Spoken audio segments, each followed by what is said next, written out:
오늘 우리에게 주시는 하나님의 생명의 말씀은 마가복음 6장 30절에서 44절 말씀입니다. 사도들이 예수께 모여 자기들이 행한 것과 가르친 것을 낱낱이 고하니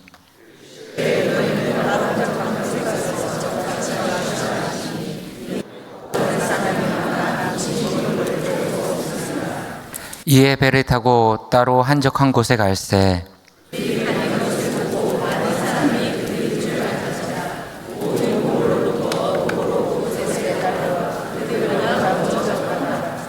예수께서 나오사 큰 무리를 보시고 그 목자 없는 양 같음으로 인하여 불쌍히 여기사 이에 여러 가지로 가르치시더라.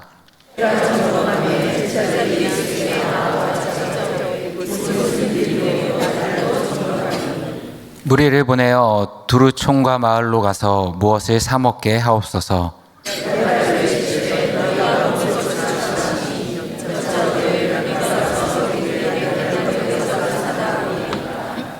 이르시되 너희에게 떡 몇 개나 있는지 가서 보라 하시니 알아보고 이르되 떡 5개와 물고기 2마리가 있더이다 하거늘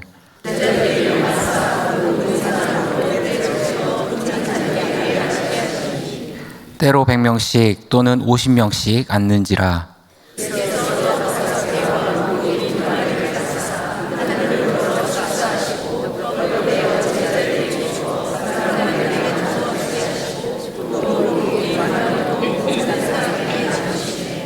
다 배불리 먹고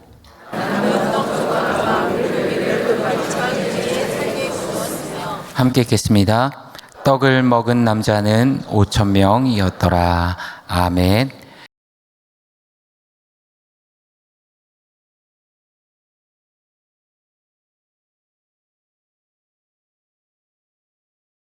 마가복음 6장에서 예수님은 전도 훈련을 시키기 위해서 제자들을 부르셨습니다. 예수님은 제자들을 2인 1조로 파송하셨습니다. 그래서 서로 돌아보는 가운데에 복음을 전하는 그런 전도 훈련을 시키셨습니다. 또한 예수님은 제자들에게 더러운 귀신을 제어하는 권능을 주셨습니다. 그래서 예수님으로부터 그 권능을 위임받은 제자들이 예수님처럼 귀신 들린 자들에 대해서 구원을 선포하기도 했습니다. 그리고 예수님은 제자들에게 지켜야 할 사항을 말씀하셨습니다. 그래서 여행에서 가장 필요한 것, 그 필수품만 지니게 했고 더 이상 여벌의 옷도 지니지 못하도록 하셨습니다. 이것은 훈련을 시키시는 가운데에 자신의 능력으로 이 전도 여행을 수행하는 것이 아니라 하나님께서 채워주시는 은혜, 하나님께서 이끄시는 은혜를 경험할 수 있도록 한 예수님의 훈련 방식이었습니다. 자, 그 결과 어떠한 일이 생겼습니까? 제자들은 여기저기로 다니면서 회개하라 선포하는 말씀의 증인이 됩니다. 그리고 귀신을 쫓아냅니다. 그리고 병자를 고치는 능력을 경험합니다. 제자들은 예수님의 명령에 따라서 복음 사역을 아주 신실하게 감당합니다. 이제 제자들은 신이 나서 예수님께로 돌아옵니다. 그리고 일일이 그것을 보고합니다. 오늘 본문은 이렇게 시작합니다. 30절 31절 말씀을 보시면은 사도들이 예수께 모여 자기들이 행한 것과 가르친 것을 낱낱이 고하니 이르시되 너희는 따로 한적한 곳에 가서 잠깐 쉬어라 하시니 이는 오고 가는 사람이 많아 음식 먹을 겨를도 없음이라. 여전히 예수님의 주변에는 사람들이 많았습니다. 그만큼 분주했습니다. 음식을 먹을 만한 여유가 없을 정도로 이들이 매우 분주한 시간을 보내고 있었습니다. 근데 예수님께서는 이때 제자들에게 어떻게 명령하십니까?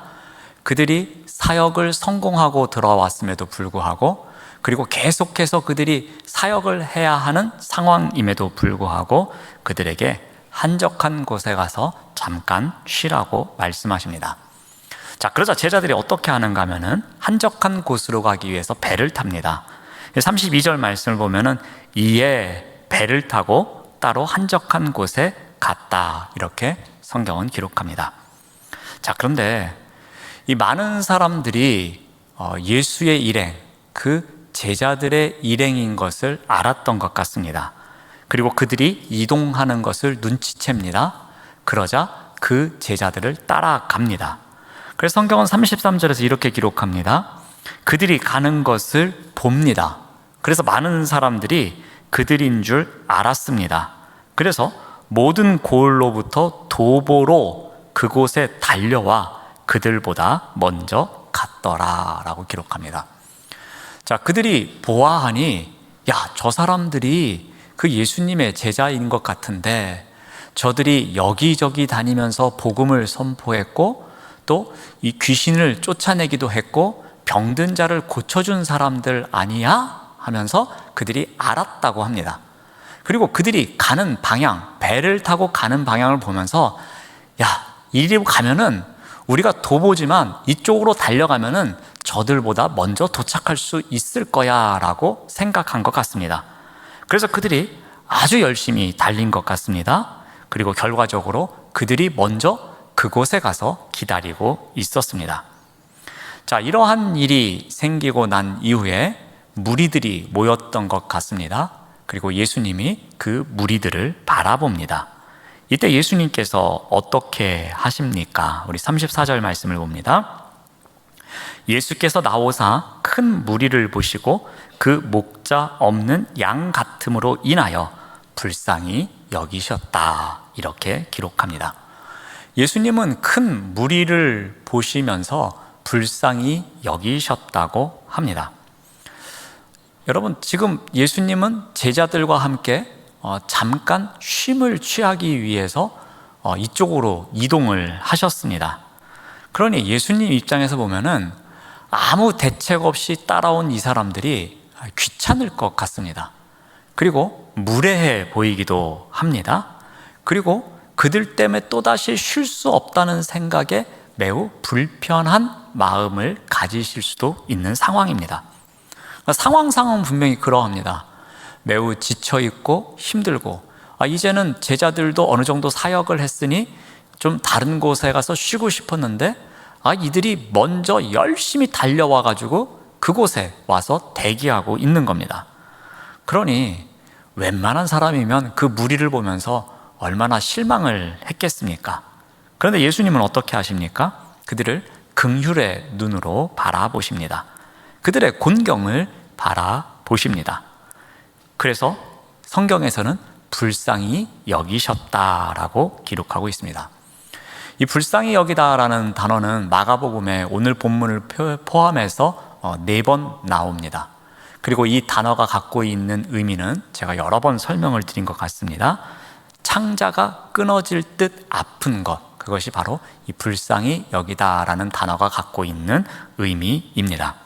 그리고 이 단어가 신약 성경에 쓰일 때는, 특히 예수님과 함께 쓰일 때는 사람들을 향하여 연민을 느낄 때, 그때에 사용하는 단어가 바로 이 불쌍히 여기다라는 단어입니다. 자, 그런데 이 예수님께서 왜 이 창자가 끊어질 정도의 아픔을 느끼면서까지 이들을 바라보았는가라는 겁니다. 그냥 적당히 보고서 불쌍하구나 이 사람들, 내가 좀 잘해줘야지, 그 정도가 아니라 예수님이 창자가 끊어질 정도의 아픔을 느낄 정도로 긍휼함을 갖고서 이들을 바라보셨다고 성경은 기록하고 있습니다.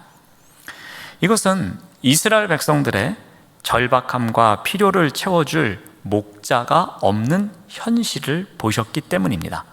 그래서 34절에서 그 목자 없는 양 같음을 인해서 불쌍히 여기셨노라고, 왜 불쌍히 여기셨는지 그 이유를 정확하게 밝히고 있습니다.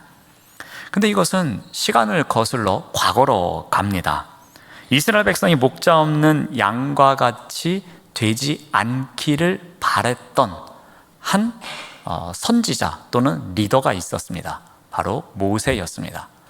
모세가 출애굽 백성들을 이끌고 광야를 지나갈 때에 하나님께 기도하기를, 하나님, 이들이 목자 없는 양과 같이 되지 않게 하옵소서라는 기도를 했습니다. 우리 민수기 27장 16절에서 17절 말씀을 봅니다. 여호와 모든 육체의 생명의 하나님이시여 원하건대 한 사람을 이 회중 위에 세워서 그로 그들 앞에 출입하며 그들을 인도하여 출입하게 하사 여호와의 회중이 목자 없는 양과 같이 되지 않게 하옵소서라고 기도를 했습니다. 그러니까 출애굽 시절부터 모세가 하나님께 기도한 표현이 우리 백성들이 목자 없는 양과 같이 되지 않게 하옵소서였습니다. 그런데 이러한 간절한 기도에도 불구하고 그 이후에 이스라엘 백성들이 목자 없는 양과 같이 살아갑니다. 그래서 에스겔서 34장 8절 말씀을 보면은 주 여호와의 말씀에 내가 나의 삶을 두고 맹세하노라. 내 양떼가 노략거리가 되고 모든 들짐승의 밥이 된 것은 목자가 없기 때문이다 라고 밝히고 있습니다. 그러니까 모세가 출애굽 백성들을 위해서 기도했던 그 기도의 제목, 그 기도의 제목이 아직 이루어지지 않고 있는 것입니다.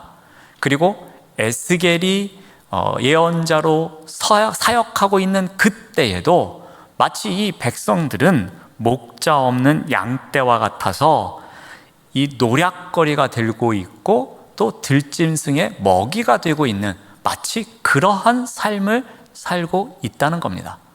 그러니까 그런 백성들의 모습을 바라보고 있으니 당연히 창자가 아플 정도까지 그러한 고통이 느껴질 정도까지 긍휼함이 생겼다는 것입니다. 모세의 간구가 예수님 그 시대에도 아직 실현되지 않고 있었던 겁니다.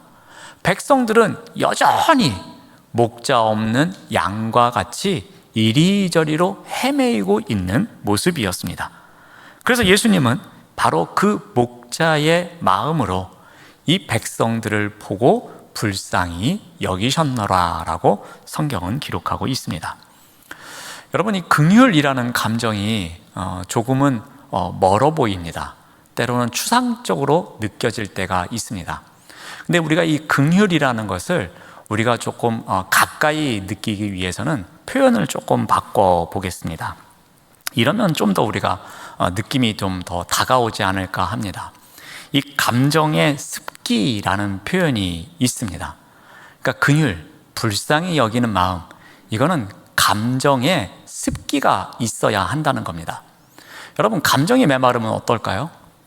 감정이 메마르면 옆에 불쌍한 사람이 있든, 옆에서 누가 밥을 굶든, 옆에서 누가 어떤 안타까운 일이 있든 그 일에 신경을 쓰질 않습니다. 그리고 그 일에 이해가 되질 않습니다. 저 사람은 왜 그럴까 하면서 판단하지 그 사람의 마음이 느껴지지가 않는다는 겁니다. 그런데 이 감정이 습합니다. 메말라 있지가 않고 이 감정이 민감하고 이 감정이 누군가의 아픔을 이해할 수 있는 준비가 되어 있습니다. 그러면 그 사람의 상황이 나의 상황으로 들어오고 그 사람의 상황이 이해가 되고 그 사람의 상황이 그 사람의 일이 아니라 나의 일처럼 느껴진다는 것입니다. 이것이 바로 긍휼입니다. 이것이 바로 감정이 습한 상황입니다. 긍휼의 마음으로 상대방을 보면 그 상황이 이해가 됩니다. 그런데 이 감정이 메말라 있으면 그 사람을 이해하기보다는 그 사람의 환경만 보고 그 사람을 판단하거나 그 사람을 비난하는 일이 생긴다는 겁니다. 여러분, 기생충이라는 영화를 보셨는지 모르겠습니다. 영화를 보지 않았더라도 제목은 아마 뉴스에서 여러 번 들어보셨을 것입니다. 이 기생충에 아주 부자인 사장님이 나오십니다. 그리고 그 부잣집에 운전기사 역할을 하고 있는 주인공이 나옵니다. 이 사장은 운전기사를 바라볼 때마다 이 긍휼의 마음이 없습니다. 그러니까 감정에 습한 마음이 없습니다. 그냥 감정이 메말라서 늘 운전기사를 바라봅니다. 그러니 그 사람의 상황이 이해가 되겠습니까? 그 사람의 어려운 상황이 이해가 되지 않고 왜 이 사람에게선 이렇게 냄새가 날까? 왜 이 사람은 이러할까? 하면서 그 사람의 상황과 환경만 보고 판단하고 비난하는 삶을 살아갑니다. 여러분, 우리의 감정이 메마르면 그런 것입니다. 우리의 감정이 메마르면 왜 이 사람이 이렇게 살 수밖에 없을까 하면서 그 사람의 상황을 이해하는 것이 아니라 그 사람을 통해서 드러나는 현상만 보고 그 환경만 보고서 쉽게 판단할 수 있다는 겁니다. 이게 바로 긍휼이 없는 마음입니다. 그런데 예수님은 그 반대이셨습니다. 예수님은 여기에 모여있는 그 사람들, 이 사람들이 마치 목자 없는 양과 같이 이렇게 헤매이고 있구나, 이 사람들이 아직도 이렇게 살아가고 있구나라는 그러한 긍휼의 마음, 감정의 습함이 있으셨다는 겁니다. 그래서 예수님은 그들을 향하여 긍휼의 마음을 갖고 계셨습니다. 그래서 예수님께서는 어떻게 하시는가 하면은 우리 34절 말씀을 봅니다. 이에 여러 가지로 가르치시더라. 예수님은 이제 그들에게 절실하게 필요한 것이 무엇인지 알았습니다. 그들에게 하나님의 말씀이 필요함을 알았습니다. 이들이 목자 없는 양과 같이 이렇게 불쌍하게 살아가는 데는 하나님의 말씀이 없기 때문이었습니다. 그래서 말씀으로 영적 필요를 채우는 목자의 역할을 감당하십니다. 그들의 영적 허기를 채워주십니다. 그래서 예수님께서는 여러 가지로 그들을 가르치셨노라고 성경은 기록하고 있습니다. 그런데 이제 문제는 듣는 사람도 열심히 듣고 가르치시는 분도 신이 나서 가르쳤던 것 같습니다. 그런데 해가 저물고 있었습니다. 예수님은 시간 가는 줄도 모르셨던 것 같습니다. 아마도 열정을 다해서 말씀을 선포하셨을 것 같습니다. 날이 저물어 갑니다. 그러자 눈치 있는 제자들이 옆에서 말을 겁니다. 35절에서 36절 말씀을 봅니다. 때가 저물어 가매 제자들이 예수께 나와 여쭙니다. 이곳은 빈들입니다. 그리고 날도 저물어 갑니다. 무리를 보내서 두루 촌과 마을로 가서 무엇을 사 먹게 하십시오라고 그들이 이야기를 합니다. 제자들은 그들이 각자 알아서 인근 농가를 찾아가든 마을로 가든 먹을 것을 구해서 먹도록 하자고 제안을 합니다. 제자들의 주장은 매우 현실적이고 타당해 보입니다. 자, 그런데 예수님은 의외의 말씀을 하십니다. 37절 말씀을 봅니다. 대답하여 이르시되 너희가 먹을 것을 주라 라고 말씀하십니다. 자, 수천 명이 넘는 인원이 지금 모여 있습니다. 이들이 빈들이었기에 그리고 날이 어두워져 가고 있었기에 식사를 전혀 해결할 수 없는 상황입니다. 그런데 예수님께서는 너희가 먹을 것을 주라고 말씀하십니다. 이 문장을 문법적으로 분석해 보면은 너희가 라는 표현, 이 단어가 강조형으로 사용되고 있습니다. 그 말은 무엇을 의미합니까? 먹을 것을 줘야 하는데 누가 줘야 한다는 겁니까? 너희가 먹을 것을 줘야 한다는 겁니다. 이거를 바꿔 말하면은 이 무리에 대한 책임감은 누구에게 있다는 겁니까? 제자들에게 있다는 겁니다. 제자들이 이 5천 명이 넘는 사람들을 먹일 책임이 있음을 예수님께서는 강조하고 계십니다.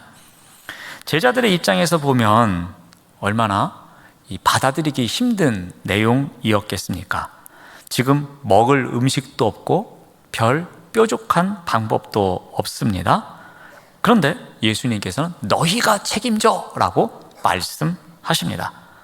자, 예수님께서는 제자들에게 이와 같은 명령을 하신 이유가 무엇이겠습니까? 왜 너희가 라는 표현을 강조하셨겠습니까?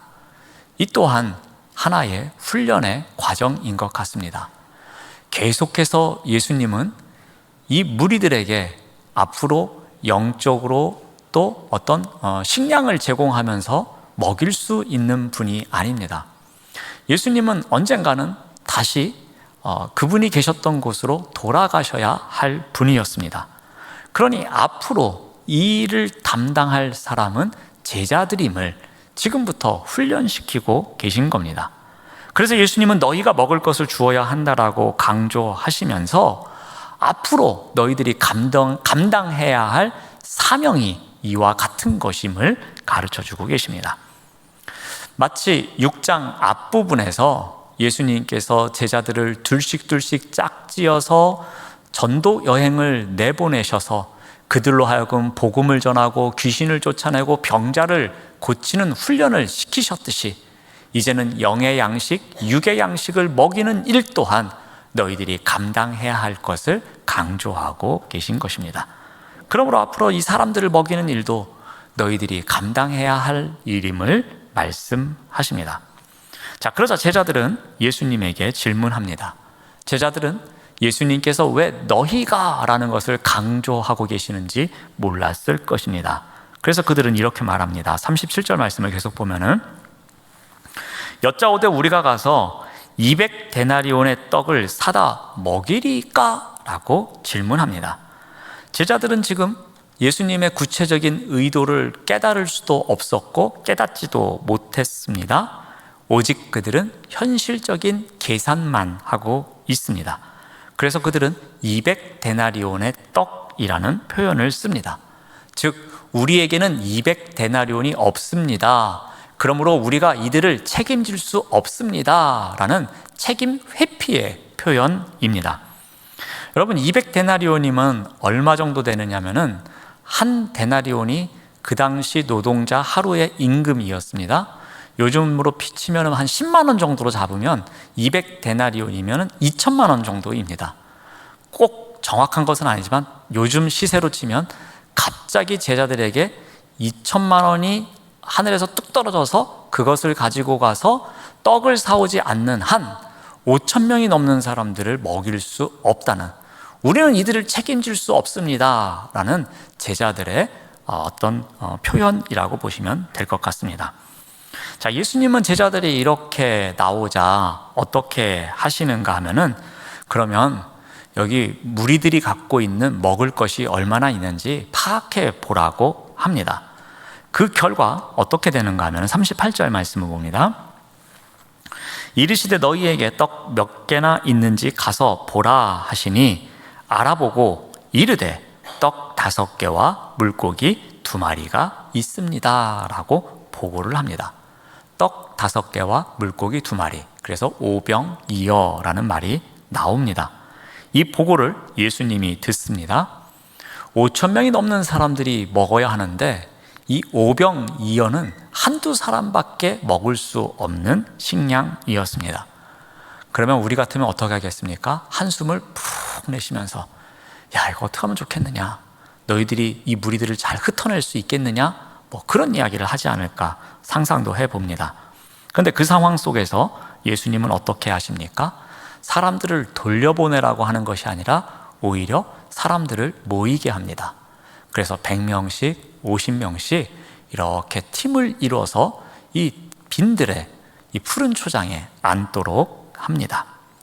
그래서 41절 말씀을 봅니다. 그 이후에 예수님께서 어떻게 하시냐면은, 예수께서 떡 5개와 물고기 2마리를 가지사 하늘을 우러러 축사하시고 떡을 떼어 제자들에게 주어 사람들에게 나누어 주게 하시고 또 물고기 2마리도 모든 사람에게 나누어 줍니다.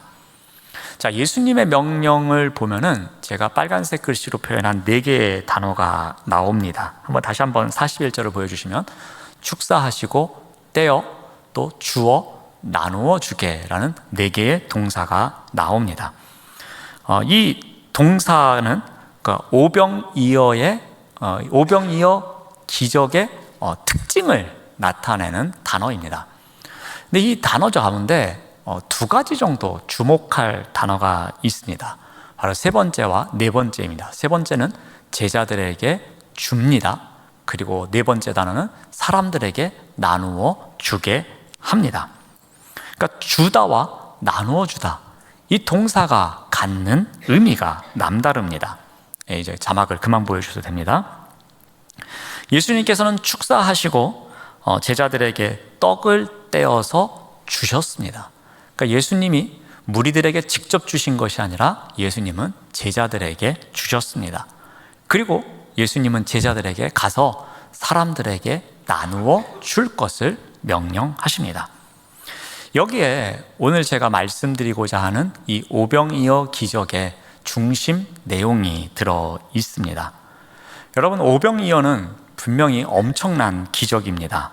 떡 5개와 물고기 2마리로 5,000명을 배불리 먹이고, 그리고 12바구니에 가득 채울 정도로 음식이 남은 기적 사화입니다. 그런데 이 기적이 일어나는 과정에서 아주 중요한 사실이 있습니다. 오병이어는 제자들에게 있어서는 이 기적을 직접 체험한 일입니다. 어떻게 체험했는가 하면은 예수님이 축사하신 떡과 물고기를 제자들이 받습니다. 그리고 그들의 손으로 직접 떡과 물고기를 나누어 주는 경험을 합니다. 그러니까 이 기적의 감격이 지금 제자들의 손과 발을 통해서 일어나고 있는 것입니다. 분명히 예수님께서 축사하시고 예수님께서 떡을 떼어서 제자들에게 주고 제자들이 나누어 주게 했는데, 그 떡과 물고기를 받고 나누어 주는 일은 제자들의 손과 발을 통해서 일어나고 있는 것입니다. 그러니 제자들의 입장에서는 어떠합니까?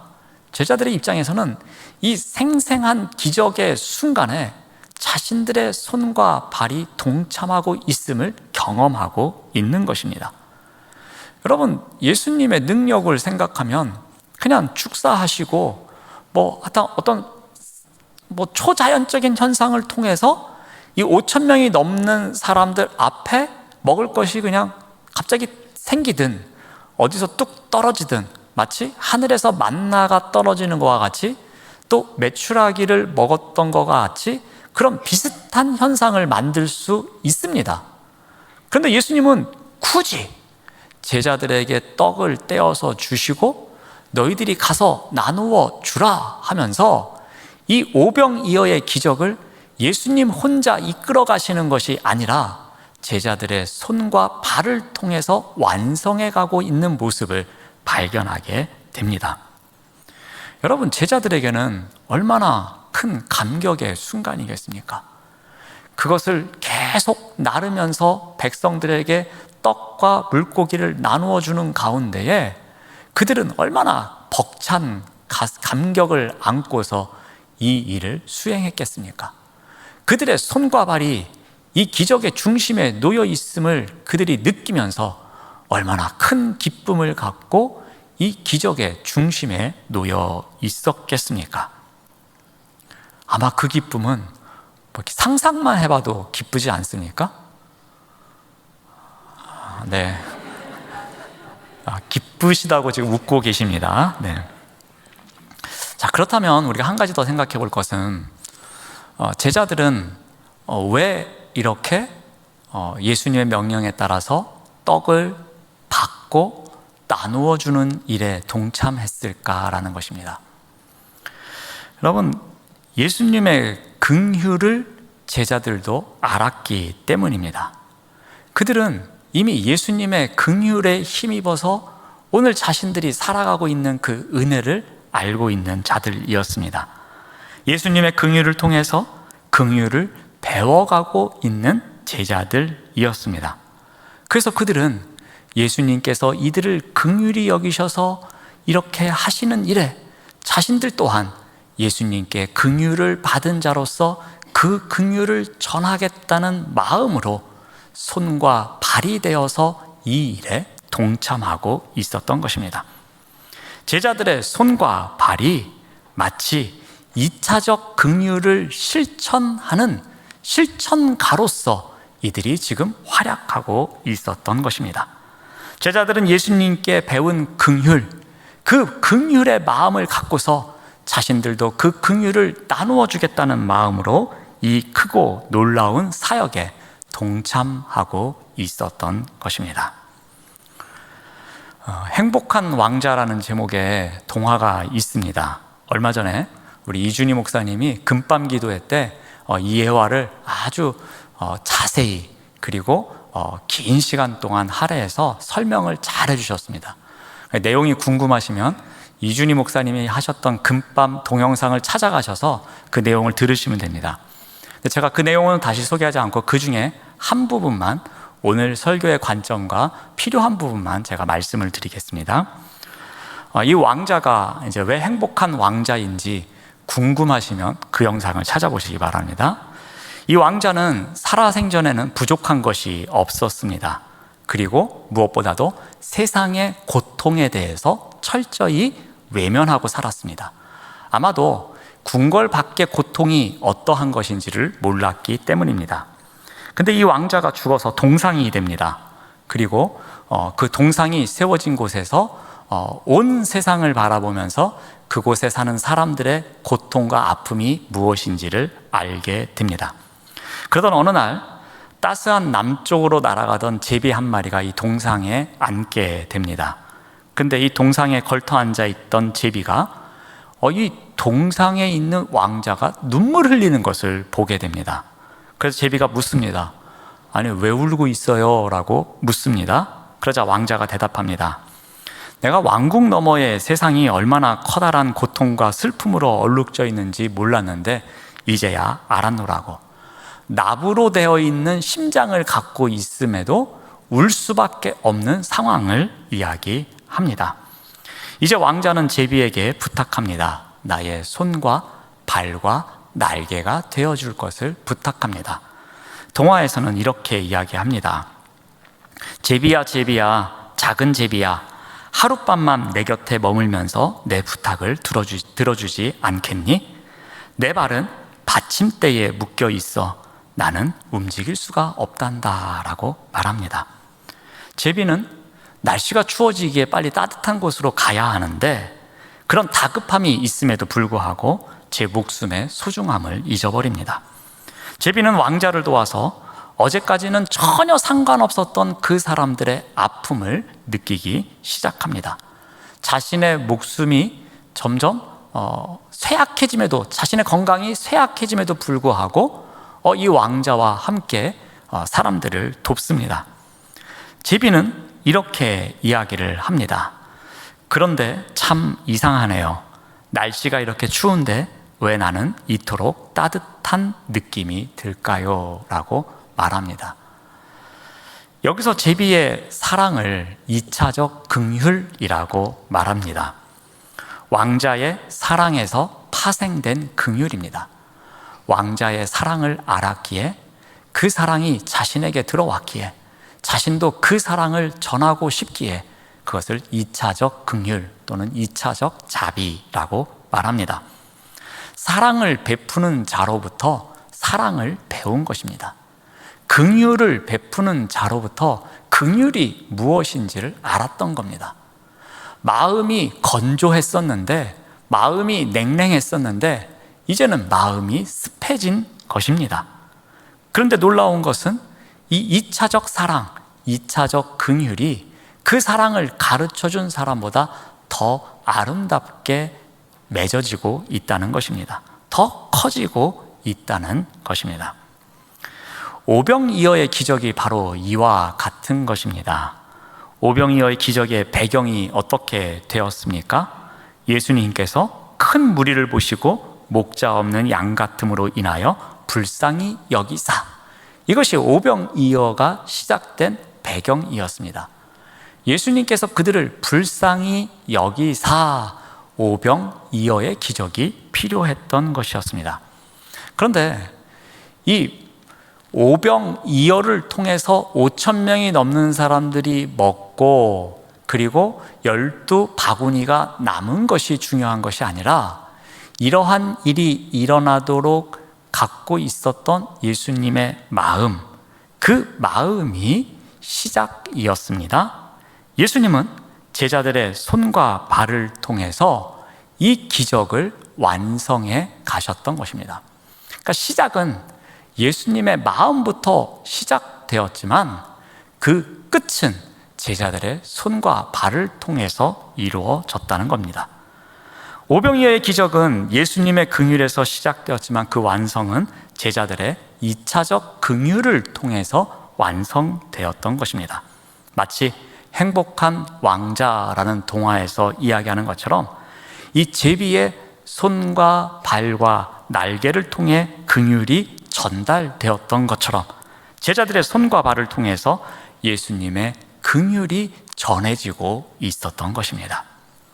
그러므로 우리가 이 오병이어의 기적을 통해서 꼭 기억해야 할 것이 있습니다. 우리 인생 자체 또한 예수님의 긍휼에서 시작되었음을 꼭 기억해야 할 것입니다. 그런데 우리가 받은 예수님의 긍휼, 우리가 받은 것에만 만족해서는 안 되는 것입니다. 우리 또한 2차적 긍휼을 갖고 살아가야 할 것입니다. 그 1차적 긍휼에만 머물러서는 안 되고 우리 또한 2차적 긍휼을 가진 그리스도인으로 살아가야 한다는 것입니다. 그리고 그 2차적 긍휼이 1차적 긍휼보다 더 아름다운 열매를 맺을 수 있도록 살아가야 한다는 것입니다. 우리 또한 주님의 손과 발이 되어서 주님의 긍휼하심을 전하는 2차적 긍휼의 실천자가 되어야 할 것입니다. 바로 이것이 주님이 원하시는 일입니다. 주님의 손과 발이 되어서 그 긍휼을 전하는 2차적 긍휼의 실천자로 살아가시는 우리 모두가 되시기를 바랍니다. 네, 기도하겠습니다. 하나님 감사합니다. 우리는 이 세상 어떤 것과도 바꿀 수 없는 사랑의 수혜자입니다. 이 사랑이 멈추지 않도록 우리의 손과 발을 통해 누군가에게 흘러가는 기적의 삶을 살아가도록 인도하여 주시옵소서. 예수님의 이름으로 기도드립니다. 아멘.